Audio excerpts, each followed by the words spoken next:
UFC Vancouver just took place, and it was one of the craziest fight night cards we have ever had. Kevin Holland in the most Kevin Holland fight of all time. Dan Miragliotta, the ref, I've got some words for you, buddy. And Reinier De Ridder just quits. He didn't just give up on the ground and get finished. He sat down on his stool and said, I give up. This guy was supposed to be the Khamzat Chimaev destroyer. I'm going to give you my breakdown and reaction to the entire card, start to finish. We'll only talk about the important stuff because I've got some words for some lower fights too. This fight card was insane, and not just in a good way. First thing I want to talk about, there's two people on the early prelims I want to talk about. Azamat Bulkaev, Danny Barlow. Were they my two favorite picks of the week? Yes. Did they both lose? Yes. Somehow, every single person who has ever fought in the UFC in the history of its existence gets tired at some point during fights, except for Merab. Everybody gets tired except for Merab. Bulkaev, he fought Bulgari, that giant Groot freak. He gassed out and lost. Awful. Danny Barlow, you lost to the most mid fighter in the entire UFC. Awful. Honestly, the first half of this card wasn't too crazy. This is when we get into some chaos. We'll start with the Drew Dober versus Kyle Preple fight. For the most part, this was a pretty normal fight. Drew Dober somehow keeping it close with a guy who is not UFC level. Then, in the third round, this is going to be relevant later. Remember this. Drew Dober throws a low blow. It lands low on the cup. Accidental in the third round. It's 1-1 in the third round. Drew Dober throws a low blow. Accidental. Gets a point taken. For what reason, I don't know. Neither does the ref. They don't know how to judge their own sport. We have referees that don't know what they're doing, start to finish. Dan Miragliotta, I got words, buddy. So it's 1-1 in the third round, and Drew Dober loses a point. He knows right away, hey, I now have to get a finish. So what does he do? He comes blazing across the octagon like a madman. He gets the finish like a minute later. It was absolutely insane. I don't know why he didn't do that from the start.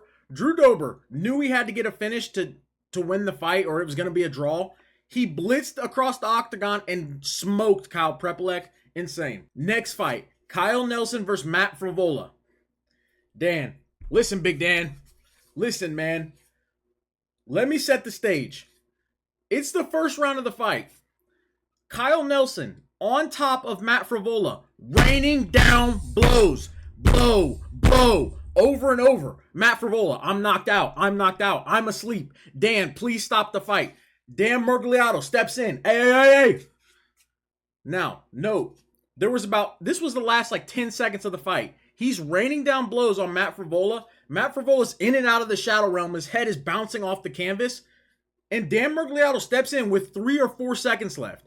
And he didn't pull him off. He just stepped in between them, did his little hand wave over Matt Frevola. Kyle Nelson gets up, celebrates a little bit. He goes to tell Matt Frevola, hey, good fight.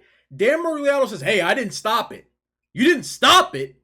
What do you mean you didn't stop it? So Kyle Nelson, after being stopped, raining down blows on an unconscious Matt Frevola, is told the fight is not over.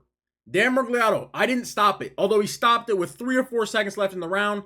I don't know what he was doing. Somehow the fight went on. Now, did I have a wager on Kyle Nelson to win by knockout? Possibly. Is that why this is bothering me? Possibly. But that's irrelevant. How is Dan Miragliotta still in the sport? I don't remember the fight, but he had the worst stoppage of all time in a Derek Lewis fight, and that's stuck with me ever since. I'm a Derek Lewis guy, and I'm sick of Dan. Seriously, this was one of the craziest stoppages I've ever seen.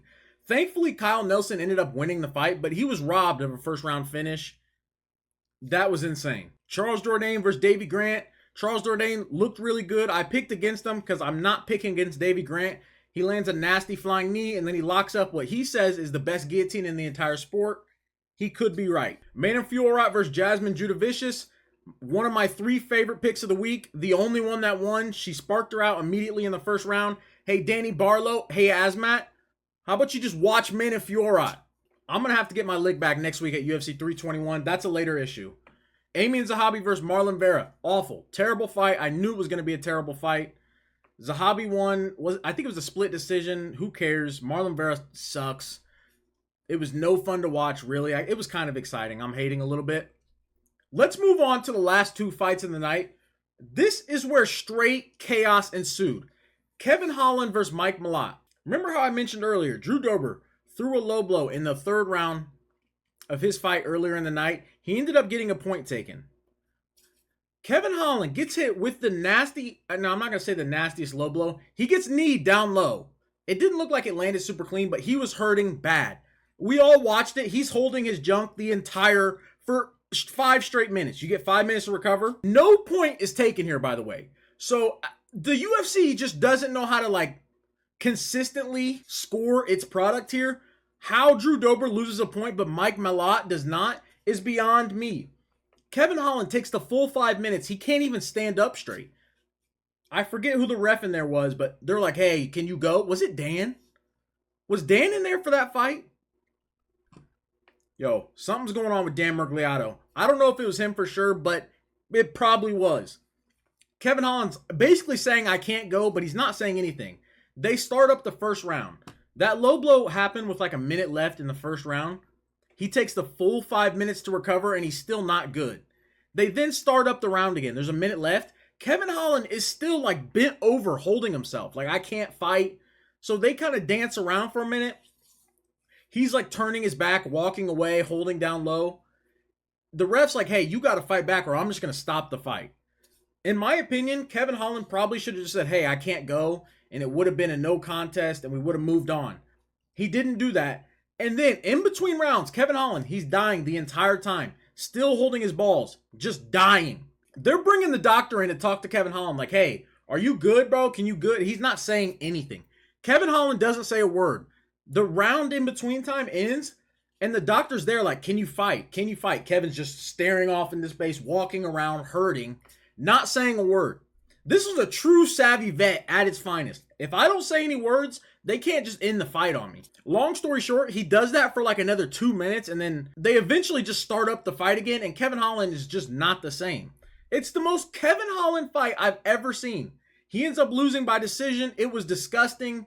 It doesn't even count. Mike Malott looked awful. I don't care what you say. Mike Malott, the fact that he couldn't get a finish over Kevin Holland, after all this happened, I'm out on Mike Malott. He did not look good at all. I told you not to trust Kevin Holland. I hope you listened. I didn't listen to myself. I picked Kevin Holland. I bet Kevin Holland like an idiot. Last but not least, in the main event, we have Reinier De Ridder taking on Brendan Allen.